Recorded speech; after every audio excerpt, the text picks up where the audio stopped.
AI तय करेगा कौन जिंदा रहेगा, कौन मरेगा। क्या होने वाली है थर्ड वर्ल्ड वॉर। अमेरिका चीन की एआई रेस से दुनिया खतरे में। एक्सपर्ट्स का कहना है कि अब इंसान जंग को संभाल नहीं पाएंगे। Hello guys, welcome to YouTube channel. मेरा नाम है राजेश चौधरी और आगे हूँ मैं न्यू वीडियो लेकर। तो आज हम बात करेंगे आर्टिफिशियल इंटेलिजेंस के बारे में। और जिस तरीके से युद्ध की तैयारियां चल रही हैं उस हिसाब से तो यही लगता है कि थर्ड वर्ल्ड वॉर जल्द ही होगा। और कौन सा देश इसमें कितना आगे है और भारत इसमें कहाँ तक पहुँचा है जानेंगे। सबसे पहली बात तो रेस जीतता वो है जो रेस में शामिल होता है। तो भारत का भी रेस से दूर दूर तक कोई नाता नहीं है, क्योंकि एआई की रेस में देखा जाए तो अमेरिका, चीन और रूस और वेस्ट सबसे आगे है। और भारत इसमें कितना आगे है, अभी तक कोई न्यूज़ इस बारे में आई नहीं है कि भारत ने कोई टेक्नोलॉजी की खोज की हो। भारत अभी फ़िलहाल सारे हथियार नहीं कहना चाहूँगा, जो भी एडवांस टेक्नोलॉजीज़ वाले हथियार हैं वो अदर कंट्रीज से खरीद रहा है। 15 नवंबर 2023 जहाँ से ये बात शुरू होती है, जगह थी सैन फ्रांसिस्को। अमेरिकी राष्ट्रपति जो बाइडेन और चीन के राष्ट्रपति शी जिनपिंग की मुलाकात के दौरान एक अजीब घटना घटती है। लंच के बाद दोनों नेता उठकर जाने लगे तो जिनपिंग के एक करीबी अधिकारी ने उनके बॉडीगार्ड को इशारा किया।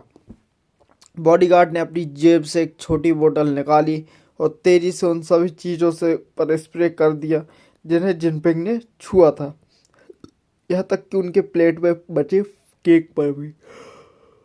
तभी बैठक में मौजूद एक अमेरिकी अधिकारी ने कहा, चीनी गार्ड अपने राष्ट्रपति का कोई डीएनए नहीं छोड़ना चाहते हैं ताकि उसे कोई बायोलॉजिकल हथियारों के लिए इस्तेमाल ना कर सके। उन्हें लगता है कि भविष्य में ऐसी कोई बीमारी बनाई जा सकती है जो सिर्फ एक ही व्यक्ति को टारगेट करेगी। जैसे कि आपने मूवी में देखा होगा, जेम्स बॉन्ड की मूवी है no time to die. Same जिस मूवी में जो डीएनए बायोलॉजिकल वेपन्स बनाए जाते हैं, सेम उसी बायोलॉजिकल वेपन की बात चल रही है। आपने अगर मूवी नहीं देखी तो देखिएगा, बहुत ही बिंदास मूवी, मज़ा आ जाएगा आपको। तकनीक की रफ्तार से शक और डर बढ़ा। जैसे कि आप first world war, second world war की थ्योरीज पढ़ते हो तो आपको पता चलेगा कि जिस हिसाब से तैयारियां अभी हो रही हैं, सेम उसी हिसाब से तैयारियां तब हो रही थी। और तब भी हर कंट्री कहती थी कि हम सिर्फ अपनी रक्षा के लिए कर रहे हैं, हम किसी के लिए किसी के ऊपर आक्रमण या किसी के ऊपर अटैक नहीं कर रहे हैं, हम सिर्फ अपनी रक्षा के लिए कर रहे हैं। और हर कंट्री से अपना सैन्य जज्बा बढ़ा रही थी। इस घटना से एक बात साफ हो गई है कि नई तकनीक की रफ्तार ने दोनों देशों के बीच शक और डर को बढ़ा दिया। लेकिन जीतेगा वही जिसके पास टेक्नोलॉजी रहेगी, जिसके पास साइंस रहेगा। आज हम हथियारों के शायद सबसे तेज विकास वाले दौर में जी रहे हैं।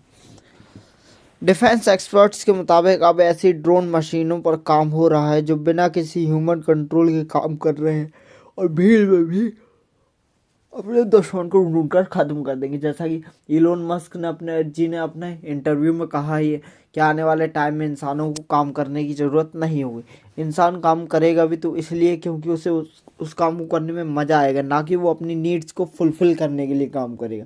इंसान काम करने के लिए पैदा नहीं हुए, रोबोट्स हैं काम करने के लिए। इंसान पैदा हुआ है जीने के लिए। कोई खोज के लिए जीता है, कोई गाने गाने के लिए जीता है, कोई मूवीज़ बनाने के लिए जीता है, कोई जस्ट ईटिंग एंड स्लीपिंग के लिए जीता है। तो जीना एक कला है, ना कि हर एक दिन मरना। ऐसे ताकतवर साइबर हथियार पर काम हो रहा है जो किसी देश की सेना, बिजली व्यवस्था और पूरे ग्रिड को ठप कर सकती है। क्योंकि आज के टाइम पर सब कुछ कम्युनिकेशन पर बेस्ड है। अगर कम्युनिकेशन ही नहीं होगा तो कोई कंट्री आगे कैसे बढ़ेगी। और जिससे कंट्री ने सामने वाली कंट्री के कम्युनिकेशन को ब्रोक कर दिया, उसने मतलब आधी जंग तो जीत ही ली। इसी कड़ी में एआई से डिज़ाइन किए गए ऐसे जैविक हथियार, बायो वेपन भी बन रहे हैं जो सिर्फ खास जेनेटिक पहचान वाले लोगों को ही मार सकेंगे। जैसे चाइना को भारत को ख़त्म करना है या भारत को चाइना को ख़त्म करना है, तो वो वेपन ऐसा बायो वेपन बनाएंगे जो कि सिर्फ चीन के लोगों पर असर करेगा, और चाइना को अगर भारत के लोगों को ख़त्म करना है तो वो ऐसा बायो वेपन बनाएगा जिससे भारत के लोगों पर असर करेगा। ऐसे करके पूरी सभ्यता यूँ चुटकियों में ख़त्म हो जाएगी। यूँ चुटकियों में पूरी सभ्यताएं, कोई देश ख़त्म हो जाएगा, देश के लोग मर जाएंगे, क्योंकि सांस तो सभी ले रहे हैं, उसी ऑक्सीजन में मिक्स होकर आएगा बायो वेपन। आप चाह कर भी कुछ नहीं कर सकते। आपने सांस ली और आप निपट गए।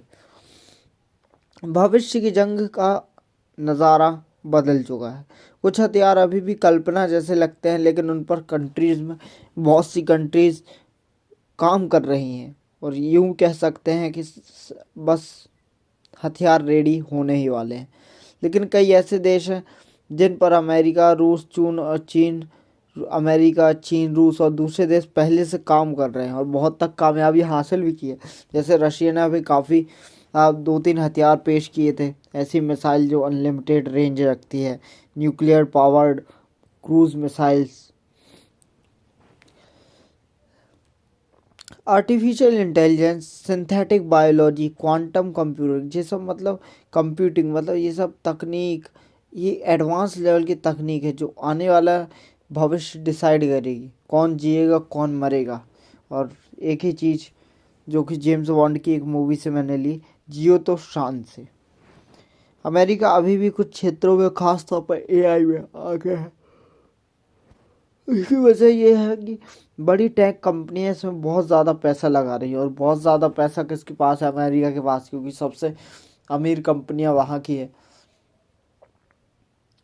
आप देखो स्टारबक, मतलब आप देखो सारी जो टॉप कंपनी है वो अमेरिका की है। अमेज़ॉन, इंस्टाग्राम आप देख रहे हो वो भी अमेरिका का है। जो आप यूट्यूब देख रहे हो वो भी अमेरिका का। तो इन सब छोटी छोटी चीज़ों पर गाइस हमारे देश की सरकार को एक्शन लेना चाहिए। क्या हमारे देश में 140 करोड़ पॉपुलेशन है, तो वो पॉपुलेशन क्या यूज़ करती है?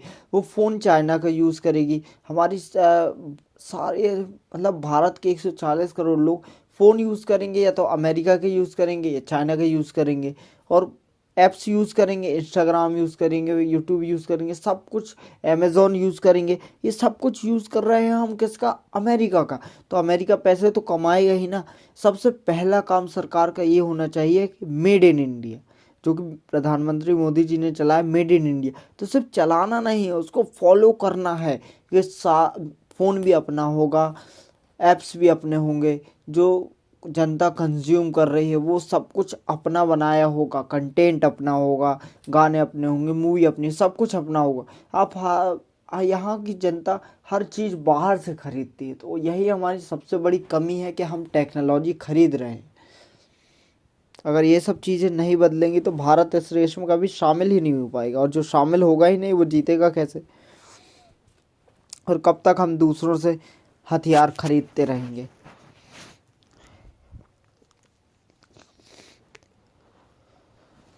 अभी अमेरिका अभी कुछ क्षेत्रों में, खास तौर पर एआई में आगे है, और यह इसकी वजह बहुत ज़्यादा पैसा होना है जो कि अमेरिका की टेक कंपनियों के पास है। और जैसा कि एआई की खोज भी टेक कंपनियों ने ही की है, प्राइवेट कंपनियों ने। लेकिन चीन और रूस भी इसमें पीछे नहीं है, वे भी इसमें सरकारी स्तर पर बहुत ज़्यादा निवेश कर रहे हैं। अगर अमेरिका प्राइवेट सेक्टर में बहुत ज़्यादा निवेश कर रहा है, तो अब वही सरकारी जैसे रशिया, चीन, इनकी सरकारों को समझ में आता है कि अगर टेक्नोलॉजी में पीछे हुए तो ये वर्ल्ड की जो दौड़ है उसमें पीछे हो जाएंगे। और सिंपल सी बात है, जो शक्तिशाली नहीं होता उसका शोषण होता है। तो अगर टेक्नोलॉजी गई हाथ से तो शोषण होगा, झुकना पड़ेगा, और झुकना पसंद नहीं है। इसीलिए इन कंट्रीज़ का मेन फोकस होता है टेक्नोलॉजी पर। उनकी सेनाओं में नई तकनीक शामिल हो रही, जैसे कि अभी मैंने रशिया में बताया, और चाइना ने भी कभी नया एयरक्राफ्ट शामिल हुआ है, सबसे एडवांस फुजिन नाम है, फुजियान। इसका मतलब है कि 21वीं सदी की हथियार होड़ बहुत तेज़ी से चल रही है।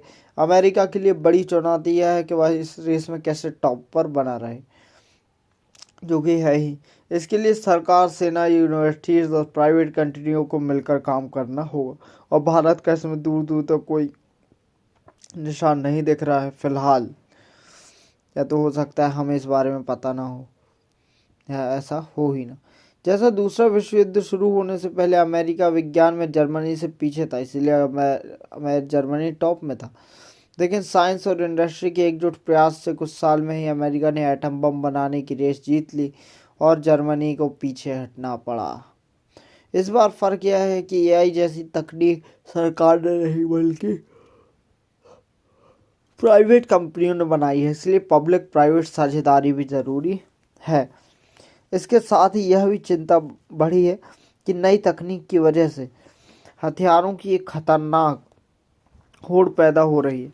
पिछली सदी ने सिखाया कि कई हथियारों को रोकने के लिए संधियां ज़रूरी होती हैं, इसलिए अमेरिका को दूसरे देशों के साथ मिलकर ऐसे हथियारों को नियंत्रित करने के लिए समझौते करने होंगे, और समझौते तो टूटते ही हैं।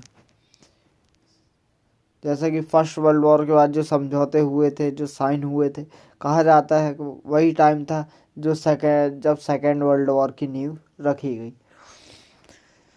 तो समझौते कभी कभी युद्ध में भी बदल जाते हैं। एआई ने कैसे युद्ध का तरीका बदल दिया है। अमेरिका की खुफिया एजेंसियां और रक्षा विभाग पहले से एआई को युद्ध में इस्तेमाल करना शुरू कर चुके हैं और अब बहुत आगे निकल चुके हैं। जहां कुछ कंट्रीज ये सोच रही हैं कैसे इस्तेमाल करें, अमेरिका ने इसने अपनी डेली रूटीन में लिया है। सबसे बड़ी मिसाल है प्रोजेक्ट मार्विन, जिसके बारे में पता ही नहीं होगा लोगों को, क्योंकि ज़िंदगी गाइस सुबह उठने से रात को सो जाने तक नहीं है कि आप उठे, ऑफिस गए, आए, खाए पिए, सेक्स किया, सो गए। नहीं, दुनिया बदल रही है। अगर आपको चाहिए एक अच्छी ज़िंदगी तो आपको उसके लिए लड़ना पड़ेगा, और without technology you are nothing. यह एक एआई सिस्टम है प्रोजेक्ट मार्विन, जो सैटेलाइट, ड्रोन और जासूसी विमानों से आने वाले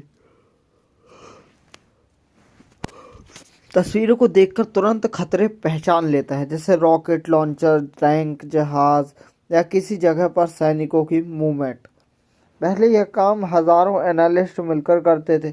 उन्हें हर तस्वीर को मैनुअली देखना पड़ता था। जैसे कि आप मूवीज़ वगैरह देखो तो उसमें आप अगर देखें तो सबमरीन्स में जो क्रू होता है या एयरक्राफ्ट में जो क्रू होता है, तो उसमें बहुत सारे स्टाफ होता है जो तस्वीरों को मैनुअली देखते हैं। लेकिन अब ये समय वो स्टाफ की ज़रूरत कम हो गई, मतलब और लोग कम हो जाएंगे सेना से। अब यह काम एआई करेगा। यह एआई एक चुटकी में कर देता है। मेवन अब दुनिया भर में हर प्रमुख अमेरिकी सैन्य कमान मुख्यालय में मौजूद है। इराक, सीरिया, यमन में मेवन का इस्तेमाल हो चुका है। यहाँ तक कि यूक्रेन भी इसका फ़ायदा उठा चुका है। ड्रोन अब खुद अपना निशाना चुनेंगे। इस एआई आधारित वॉर सिस्टम को बनाने में प्राइवेट कंपनियां बड़ी भूमिका निभा रही हैं। क्योंकि पैसा बहुत ज़्यादा है, और ये सब पैसा कहाँ से आ रहा है? हमसे जा रहा है। आपका पैसा, हमारा पैसा। मैं जो फ़ोन चला रहा हूँ वो भी किसी और कंपनी का है, चाइना का है। क्यों? क्योंकि हमारे देश की कंपनीज हमें वो क्वालिटी नहीं दे पा रही हैं जो अदर कंट्रीज़ दे रही हैं। और इसमें कुछ हिस्सा हमारी सरकार का भी है, सरकार का खोखला सिस्टम जो देश को आगे नहीं बढ़ने देता। पालेंटियर और एंडोरिल जैसी टेक कंपनियां सीधे पेंटागन के साथ मिलकर नए हथियार और सिस्टम बना रही हैं, और बाकी कंट्रीज, रशिया भी इसमें शामिल है, चीन भी इसमें आगे बढ़ रहा है। एंडोरिल ने हाल ही में एआई आधारित ड्रोन डिफेंस सिस्टम बनाया है, और एक ऐसा डार्ट शेप्ड ड्रोन भी उड़ाया है जो पूरी तरह एआई से कंट्रोल होता है। मतलब आप देखो गाइस, डे बाय डे दुनिया कितनी तेज़ी से बदल रही है। अगर आप बदलेंगे नहीं तो आप मार दिए जाएंगे। 31 अक्टूबर को अमेरिका की एक कंपनी ने मोजावे रेगिस्तान के ऊपर एक नया ड्रोन उड़ाया। इसका नाम फ्यूरी है और इसका आकार तीर जैसा होता है। यह ड्रोन पूरी तरह एआई के कंट्रोल में उड़ रहा था। पेंटागन का आगे का प्लान यह है कि भविष्य में ऐसे लगभग 1000 ड्रोन हो और पूरी सेना ड्रोन्स की हो। इन्हें वे रोबोटिक विंगमैन कहते हैं। ये असली लड़ाकू विमानों के साथ साथ उड़ेंगे और कई तरह के खतरनाक काम करेंगे, जैसे कि दुश्मन के लड़ाकू विमानों से हवा में मुकाबला करना, जाके उनसे टकरा जाना, सिंपल, जासूसी और निगरानी करना, या फिर इलेक्ट्रॉनिक वॉर यानी दुश्मन के रडार कम्युनिकेशन को जाम करना, क्योंकि कम्युनिकेशन खत्म मतलब आधी वॉर तो आप जीत चुके हैं। लेकिन सिर्फ अमेरिका ही नहीं, चीन भी अपने रोबोटिक कॉम्बैट ड्रोन टेस्ट कर चुका है, और भारत का इसमें भी कोई नामो निशान नहीं। रूस ने एक ऐसा सस्ता ड्रोन बनाया है जो खुद से उड़कर टारगेट पहचान सकता है और ब्लास्ट कर सकता है, और टारगेट खत्म। इसका मतलब यह है कि एआई आधारित हथियार अब सिर्फ अमीर देशों तक सीमित नहीं रहे हैं, हाईटेक भी बन सकते हैं। कमजोरी, समस्या यह है कि हाईटेक हथियार हर बार भरोसेमंद नहीं होते। अमेरिका के सबसे महंगे 900 करोड़ वाले लड़ाकू विमान F-35 का हेलमेट ही $4 लाख का है। गाइस, ये सब पैसे वगैरह अगर रियलिटी देखी जाए तो ये सब आम लोगों के लिए मैटर करते हैं। जो सरकारें होती हैं, जो ह्यूमैनिटी है, उसके लिए पैसे बिल्कुल भी मैटर नहीं करते, बिल्कुल भी नहीं। क्योंकि हज़ारों सालों पहले मुद्राएं चलती थीं, उसके बाद अलग अलग कंट्रीज, मतलब अलग अलग हिस्ट्री में देखो तो भारत में देखे तो पहले तांबा का चलता था और सोना चलता था, अब देखो नोट चलता है। तो पैसा मैटर नहीं करता, मैटर करता है ह्यूमैनिटी। जैसे कि F-35 का हेलमेट 4 लाख करोड़ 3 करोड़ रुपए का आता है। इस पर से यह लड़ाकू विमान अक्सर खराब रहता है। ऐसे में इतनी महंगी और नाजुक तकनीक अमेरिका की कमज़ोरी भी बन गई है। नहीं, ये सब तो तुम्हारा वहम है। आज जाएंगे 900 करोड़, कल फिर से हम कमा लेंगे। क्यों? क्योंकि पैसे आ रहे हैं, अदर कंट्रीज़ के लोग उनकी चीज़ों का इस्तेमाल कर रहे हैं, तो पैसे आ रहे हैं। मेन चीज़ें यही हैं कि पैसे की ग्रोथ नहीं रुकनी चाहिए, पैसा आते रहना चाहिए। जैसे यूट्यूब, लोग देख रहे हैं, पैसा कमा रहे हैं, अमेरिका पैसा कमा रहा है। और इन सब चीज़ों पर एक्शन लेना चाहिए सरकार को, भारत सरकार को, भारत के लोगों के लिए। लेकिन नहीं, चीन मानता है कि अमेरिका की सेना ज़्यादातर सैटेलाइट, इंटरनेट जैसी सैन्य नेटवर्किंग और हाईटेक कम्युनिकेशन के भरोसे है।